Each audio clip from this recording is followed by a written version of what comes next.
Okay, let me go over my kayak setup here. Actually, I haven't done a YouTube video in many years, so forgive me if I'm a little rusty. But basically what we have is a jet ski trailer, and it's a Triton, and it's 100% aluminum, or aluminium, was what they say where I come from. And what I like about it is, number one, it is extremely light. I mean, you can push this with one hand anywhere you want to push it. It's a great little trailer. I'll just walk back here and I'll give you the model number on the back here. I think it's, they do actually make this in a double, but this is the single version of it. And you can see there's an LTWC1, round about, I think it was like 1650, 1700 bucks. A little bit more with the spare tire, but it didn't come with the with these bars. Actually, I made these bars myself. They're 2x2 aluminum bars, and I welded those on. Well, I didn't weld them on. I welded the parts, and then basically on the top here, I used the. Well, I was going to use these for my trailer. They're made by Magnum, and originally they were supposed to go on the back of the truck here. But I decided to buy the trailer because the Hobie is so heavy. Now, when I tried to figure out actually a way of getting the kayak off the trailer easily, I kind of kept this up pretty high here, which had its advantages and disadvantages. The advantage that it has that, when this thing slides back and it tilts a little bit, I'm not going to be knocking off the top here. Disadvantage is that these are a little high for me now, so the Yakima boxes, like this side here, actually I store my rods in, and the other one over there I store my gear in. I took out the rod holders in there. Now I have a spare set. But to get up there, what I did is actually I used an ordinary little step stool that I made a bracket for it down in here, and that just pops right out very easily. This thing is about 30 bucks from Lowe's or whatever. And very easily you can actually just put it right there, and it stores underneath, and I can just step up here and I can do all my bells and whistles. So that eliminated the little disadvantage that I had, because I'm a little short. And then it stores right underneath. I made a frame down in there, and it stores right underneath, and I use these little Velcro straps to tie it down, and I'm away like a tinker's cart. Anyway, getting back to the trailer, it comes with the running boards, which I took off. They were not very good to me, or useless to me. And then what I did is I converted where the running boards were, and I made little brackets here, and these are what they call side rollers. And I put 2 here and 2 on the front. And also, while I was at it, I made a bracket for the top here. My wife's kayak goes on the top here, and custom made them myself, and now very easily my wife's kayak can fit on the top between those 2 there. Again, there's another advantage of the Magnum rack. It's pretty wide actually. You can also put your rod holders here and put your straps on here. These are actually the new, I don't know what you call them, they're new, but they're made by Cargo. They're called a cargo buckle. No more carrying bags of tie downs, losing them, wondering where they are, what size goes here, what size goes there. I put them on this side here. Now I use these ones here on this side because I put the coolers in here. Now, rather than have one big heavy cooler in there, I put a small one across there, a small one across there, and I got 2 tie downs on both sides, and it works like a whiz. So far so good. I like the Yakima boxes. They ain't cheap. They're 600 bucks a pop. They did fit the Magnum bars pretty easy with their bracket here, and that worked out pretty good. Now, as you can see, this trailer is very narrow, and when you put it behind the back of an F250, you really can't see it. So since it has a short draw hitch, what I did actually, I extended the hitch by using I think it's 2 things actually. You can go 36 inches and you go 24 inches. I actually have it at the 36 inch. So what that does, it pushes the trailer back another 3 feet, which gives me access to the back of the truck here. I can pull down this here, no problem. And also I put the cargo buckles on here to give it more stability. But it works out very, very well. It actually has a dual system. Right now I'm hooked up to a 6-pin. Well, this truck actually has a 6-pin and a 4-pin. But if I use it on the SUV here, or the future SUV I'll call it, we haven't bought it yet, but that will have a 4-pin on it. And I left it that way and just bought the extension for now. But what it does, it pushes that trailer back 3 feet, so while I reverse back there, I can see that wheel now. And for all you folks who have ever reversed a stump grinder, you will know you can't, no matter how experienced you are, you can't actually reverse back until you see the wheel, and then it is too late. But pushing it back worked out really well, and now I can reverse this very, very easily. So as you can see, I have the Torqeedo on the back. You know, before you invest in a Torqeedo, you want to make sure you get the right bracket for the back. Now, I think his name is Troy from Innovative Sportsman's. Makes a beautiful bracket for the back of this. Actually, he makes it for a lot of kayaks. And this one is custom made for the Hobie 14, or you know, I'm sure the Hobie 12 is the same. But anyway, I added a few more things to it here. I added a bracket on the end here where I used the Insta360, which sticks out the back here. And that is the Yak Atack, I don't know, the Pro one. It's the middle one, which is 33 inches.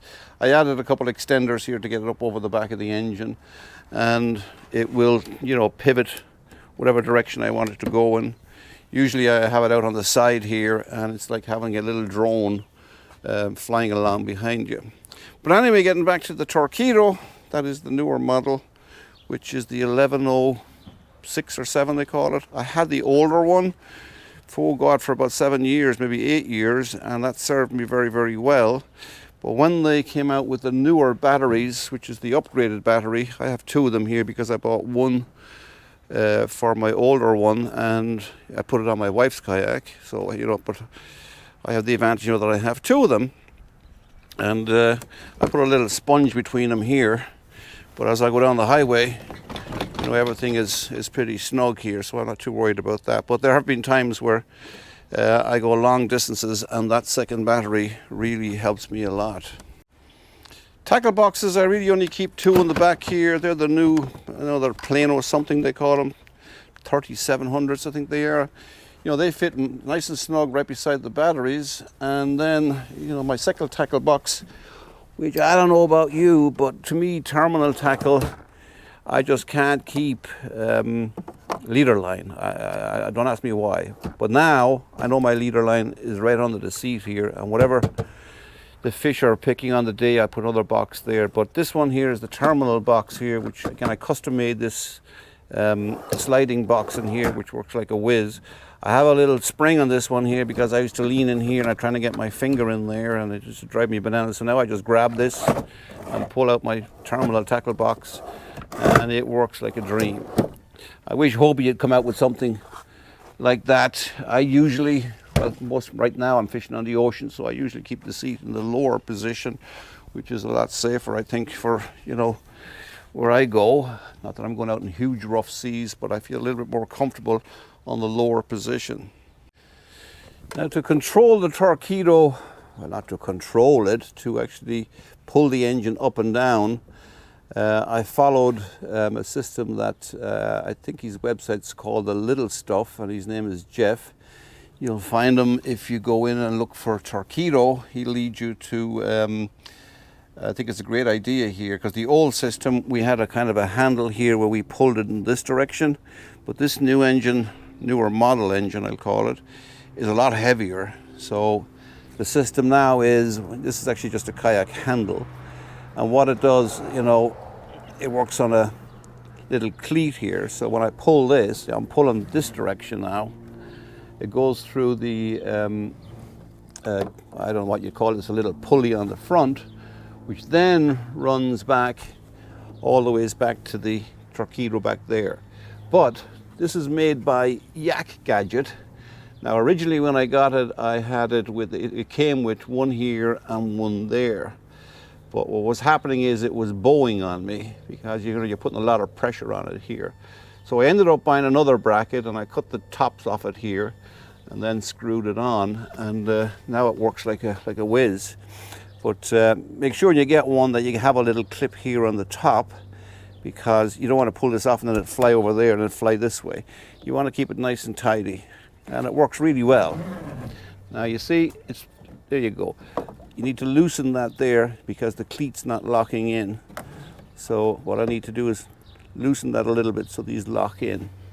But once you're sitting in the kayak here, it's really easy just to pull it up, and it works really, really well. Now to work the reverse mechanism, which you can see here, is basically very similar. Just jerry-rigged it along the back here, and the same company, Yakgadget, make a smaller version of the one that we have over there. So again, we put the cleat here. Again, this is very important to me actually, because this ball will go flying. But basically, I don't know if you can hear that back there. A little click.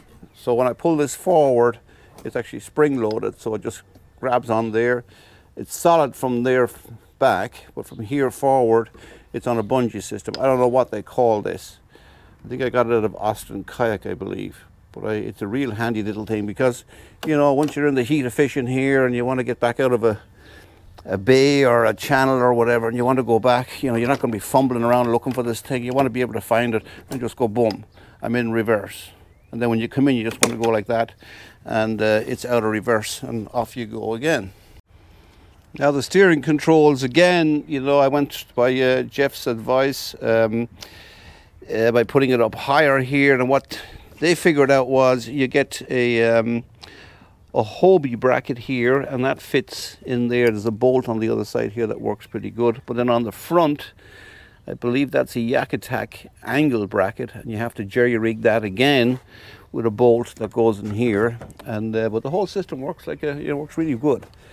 For me, you know, the rod holders that they have down in here are kind of useless to me because, you know, once you put on your bells and whistles here, your coffee cup, and I will get into the controls over there in a second, you know, there's no room for your rods. They're going to be banging into everything. So down the road, if I can find it, or if I can't find it, I'll make it. I want to get a bracket here that actually take these off and put a blank plate there, and then take out the tubes in the front and make more space up there. Now the position of the accelerator throttle control is very important. And to me, it was important to keep it below the level of the arm here. I see guys put it up on the front here, they put it over there. But if you're in the heat of action and you're pulling in a fish or whatever, all you have to do is hit this with your elbow and it's stuck in reverse, you're all over the place. Or go forward and you're all over the place. Even like, you know, with the key, the magnetic key that goes here, you know, no matter how you try and remember to take the key out, you're not going to do that, like, you know, when you're either trolling or whatever. You're going to, you know, in the heat of the moment. But anyway, how I figured that out was I took advantage of the bracket that comes with the boondocks, and I jerry-rigged it with a ball here and a T-bone that went down, came back up again, and it's right there. Actually, in fact, it's sitting on my rescue strap. Go to Jeff. He does a very, very good video on this rescue strap. Knowing that it's always there is a major advantage, and follow his video. He'll give you he has a very good video on actually how to use that. I thank him kindly for that one, because but basically I have it here. It fits right under my throttle control. I know where it is if I ever need it, which actually we did need it for a buddy of mine who fell out of his kayak down in North Carolina, and I took it off of this kayak, put it in his kayak, and he managed to get back into his kayak with it. Now again, the Yakgadget setup here is really handy. You know, you got a place for my scissors. Everything is tethered here. I used to keep my radio here in my life jacket, but you know, I kept on hitting the buttons, and you know, all of a sudden there's beep beep all over the place. I got tired of that. You know, I mean, there's so much you can do. So I have this tethered. If I fall out of a kayak, this is waterproof. You know, it's going to follow me, and it just fits nicely right there. There's space there for the throttle control here, which actually works out. You can get this handle. I think it's what is it actually? It's an ocean kayak handle, believe it or not. But everything fits hunky-dory there. Have my rag actually tied onto here, and I still have access to all my stuff on the bottom for the transducer and the what's the other one called? I can brain freeze. Transducer and the rudder, isn't it? Yeah. See what happens when you get old, you get brain freeze. The Lowrance 7-inch HDS Live is powered by the Nokia battery, which is stored down in here. So far so good, the Nokia is working good, but you know, after about 10 times, what you need to do with that Nokia battery is you got to drain it down to 0, because every battery's got a memory, and if you don't do that, it won't hold full power. So you'll be out there an hour fishing with what you so-called thought was a full battery, and then all of a sudden your Lowrance dies. You go like, what the heck, I just charged that thing. So I think that is the reason for it. To avoid that, I keep another battery down there all the time, and you can get a connection that you can charge your phone, all that kind of stuff, fun stuff. One thing I'm contemplating in doing is putting in the Yak power system here, but I just don't feel like drilling another 1,000 holes in the kayak. So I'll investigate it, but for now, the Nokia is doing the trick. And once I have 2 of them, one in there, fully charged, and one down here. And for one thing, that Nokia battery, I put a light on it, and it was lighting for 3 days, if not 4 days, before it eventually died.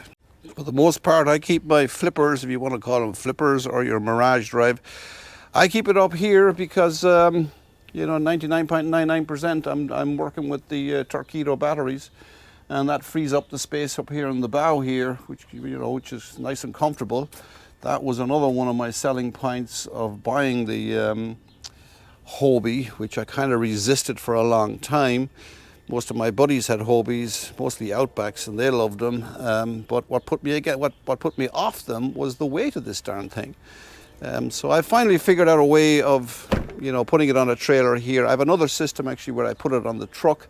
I'll show that in a separate video, where actually I use the hoist on the top of the truck here, up there, and I pull the kayak up onto the truck. Because some places they will allow you in with a trailer, and some places they will not allow you in with a trailer. It says kayaks only. Now this is controversial in its own right, because is it a kayak or is it a boat? Because once you put a Torqeedo on the back, Coast Guard regulations, now it is a boat or a vessel, and of course you have to register it. So its qualifications as a kayak anymore is debatable. Let me ask the question, why in God's creation would you need a set of wheels on the back of this thing? Well, it may be difficult for me to explain this, but basically when this very expensive engine, which it is in the horizontal position, and you're either trying to get this kayak off the trailer or on the trailer, whether you're doing some work on it here, what happens is that it will streel along the ground.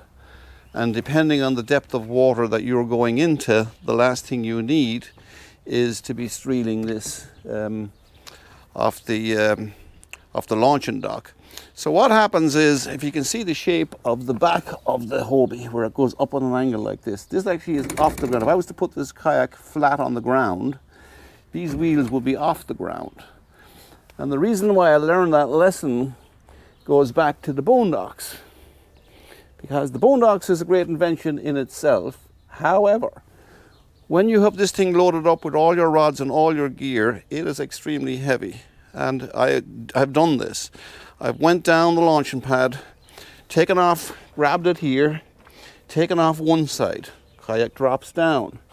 Then you got to go over to the other side and lift the whole kayak up. And I have popped my back so many times that I said, I got to figure out a simpler system than this, because it will kill you. If you're a young buck, fine for you.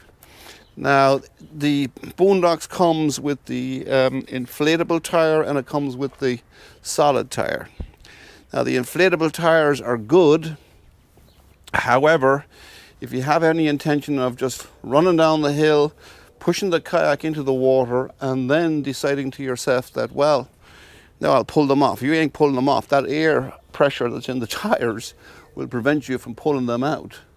And also, I won't call it a complaint, but the size in here, and I have gotten the legs that come off of this, we'll call them, I've gotten those things, and I put them in the grinder twice, trying to make them a little smaller to get into here. And they just, for whatever reason, they just gum up again for me. So I got to get the grinder out again to make them a little smaller, so they're easier to take in and take out. Don't think I'm not totally against boondocks, but definitely some micro adjustments need to be made when it comes to the size of that thing. Whether it be like 2 millimeters or whatever, something a little smaller would definitely be a great invention. However, getting back to the question of why do I have the wheels here? Well, what I did is I used their idea to create these wheel systems on the back here, and to avoid my Torqeedo getting streeled along the ground. So what I did is, now Troy from Innovative Sportsman started out with the bracket. So what I did is I made another bracket that fit right in here. And basically you have, these are pins that are made by JW Winco. And of course you press the little button and you can go in with it. These are exactly, you got to drill these exactly at 1/4 of an inch. Now with the Torqeedo in the horizontal position, it probably explains this a little better. And if you can see, I've had a few scratches on the bumper there, whatever you want to call it, because as the trailer is going up onto the, as the kayak is going up onto the trailer, this is the very last point, and obviously it's going to streel along the ground. And then when the reverse happens, when actually you're pulling the kayak off, this will dig in, but these wheels are just below the level of that. So these wheels will turn or whatever, and they'll save my behind when it comes to either launching it or when it comes to pulling it in. So then you may ask, how do you get these on and off? Well, it's very, very simple. You pull out your pin here and they slide right out. Now this is, I made this actually so it had a handle on the front of it here. And rather than run all, I'm tired of running back places, so rather than run all the way back up to the truck, I put 2 more brackets up here, and it very simply slides in there. You put the pin, do this with one hand, you put your pin back in again, and now it's locked in position. And you can off on your merry way. When you need them, you need them. When you don't need them, you don't want 1,000 things in the back of your truck. I'm fed up with that. And you just pull it off and it will slide right into the bracket here. And again, you just pop your pin in and that is going nowhere. I mean, yeah, I could turn them upside down, but then they get in the way of the steering here, and you definitely don't want to get in the way of the steering. But when I need them, I really need them. When I don't need them, they're stored up there out of the way. So to drop the Torqeedo down, it's pretty simple. You just come back here, and you can see how easy it is. You pull the handle, if it doesn't get stuck here, and then your engine just pops down to the back, and off you go on your merry way. Now, on another note, all about convenience is all I can say. Sure as chips, somebody's going to call you while you're out fishing, and this little gizmo here, I think it's made by Ram Products, it's made by, comes with the smaller ball. I can never remember the size of the ball they call it. But Hobie, I don't know if they sell actually the bigger ball and the small ball. But anyway, you don't have to go off and run off and buy a whole new set for this. All you have to do is, if you have one with the bigger ball, you just unscrew it. You might have to cut it a little bit, get the Dremel in there to grind it out, and then put the smaller ball on and you're in business. But I love the convenience of this because I got the Lowrance HDS on the front. Still a work in progress. I'm happy with it. Still learning with it, to be honest with you. But you have your phone right there. You may say, is it waterproof? Absolutely not. That's where if things get snotty, well, you drop things down into here. I'm a huge fan actually of Elias Fishing, and his stuff is really good, and I've learned a hell of a lot from Elias over the years. And you know, he uses the big 2-inch one here, which is a whiz for stripers. But this thing is 100% waterproof, because if you leave anything sweaty in here, you'll find condensation building up on the inside here, but this little box is again one of the selling points, the many selling points of the Hobie. That was number one, not number one. The number one actually was the transducer, because the outside one, I don't know, Yak Atack made one, but that wasn't great. But that was number one, was the transducer. Number two probably was this chair, the removable chair. That chair pops out so easy, because I love to go off. I mean, I love to fish, but I also love to what I call cruise. I mean, I'll head out for miles upon miles upon miles and visit islands and stuff like that, and might get back into camping again, you never know. But taking the chair out and sitting up on a beach was another selling point for me. And of course, its weight capacity to carry everything that you wanted to carry. And of course, the last, probably the most major decision on buying a Hobie was its stability. This thing is super stable when it comes to rough water. That was, of course, what everybody likes. But again, it's a tank. You know, I remember putting the Torqeedo here on a Wilderness 111, and it would go forever and ever and ever. If you put that Torqeedo on an ocean kayak, you will go forever and ever and ever. Put it on a Hobie, you'll go there, but you have to, I'm a little heavy on the throttle, and that's the reason why I like the option of having two batteries in the back. Actually, I had to change those batteries right underneath the Chesapeake Bay tunnel. And I'm still suffering for some of the scratches up here from the barnacles on the Chesapeake Bay, but that's the price you pay for adventure. And again, when it comes to kayak carts, I'll call it, I mean, I've tried every one of them. This was the best of a bad lot, is all I can say. It was made by Sea to Summit. I swapped the wheels back and forth, but basically, you know, the pin just pops out of here, and I can just take these wheels off, and I can use them on the regular cart that it comes with. And you know, these are custom made. I mean, I actually had to learn how to aluminium, whatever you want to call it, weld, and took me a while, but once you learn how to do aluminium, you can pretty much make anything you like to make.